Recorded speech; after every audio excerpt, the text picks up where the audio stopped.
China, Pakistan, Bangladesh, Afghanistan এই পুরো কন্টিনেন্টে আরেকটা ভয়াবহ ভূমিকম্প হতে যাচ্ছে।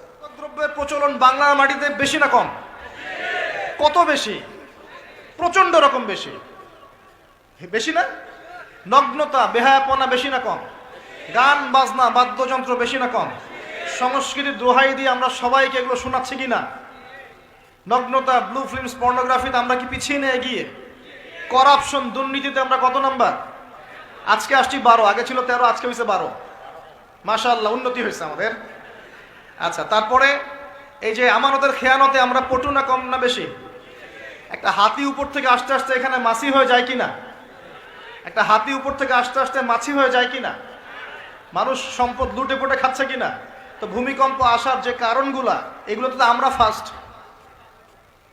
তাহলে ওখানে এত বড় আযাব কেন? এটা প্রশ্ন না? আল্লাহ পাক উত্তর ভালো জানেন। তবে হতে পারে এটা পুরো মুসলিমদের জন্য একটা শিক্ষা। যদি তোমরা সতর্ক না হও তাহলে তোমাদের কাছেও কিন্তু এই আযাব আসবে।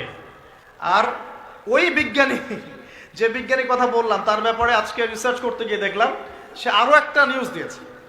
সে বলেছে যে খুব সাম্প্রতিক সময়ে, অদূর ভবিষ্যতে, সে বলছে যে চায়না, পাকিস্তান, বাংলাদেশ, আফগানিস্তান এই পুরো কন্টিনেন্টে আরেকটা ভয়াবহ ভূমিকম্প হতে যাচ্ছে।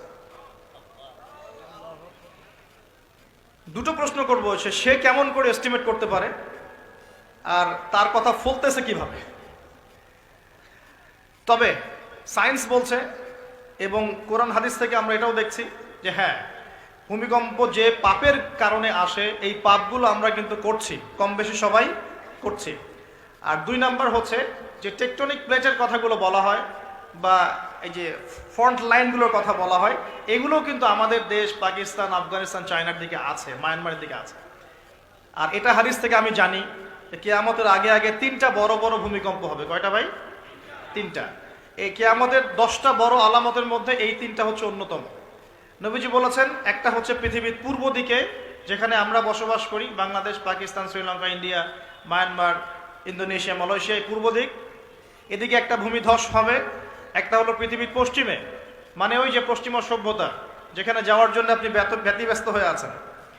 আর 3 নাম্বার হচ্ছে পৃথিবীর মাঝখানে জাজিরাতুল আরাবিয়া, আরাবিক পেনিনসুলার মধ্যে একটা ভূমিকম্প হতে পারে।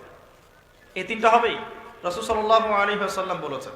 আর তিনি আরো বলে গেলেন যে বা'দাহু সানাওয়াতু জালাজিল, মহামারীর পরে আসবে ভূমিকম্পের বছরগুলো। এই পুরো বিষয়গুলো একত্রিত করলে আমাদের সচেতন হওয়ার দরকার আছে কি নাই?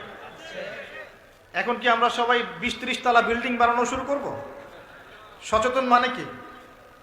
আমরা কি আশ্রয় কেন্দ্র বেশি বেশি বানানো শুরু করব? আমরা আরো ওই যে কিছু কিছু সিমেন্টের অ্যাড দেখায়, এই সিমেন্টে বাড়ি বানালে ভূমিকম্পেও কাঁপবে না, এগুলো করব আমরা? নাকি সর্বপ্রথম কি প্রয়োজন? আধ্যাত্মিক পবিত্রতা প্রয়োজন, তাসকিয়া প্রয়োজন। আল্লাহ পাক আমাদের সবাইকে তওবা করে ফিরে আসার তৌফিক দান করুন। একই সাথে পশ্চিমাদের সমস্ত ষড়যন্ত্রের ব্যাপারে চোখ কান খোলা রাখার তৌফিক দান করুন।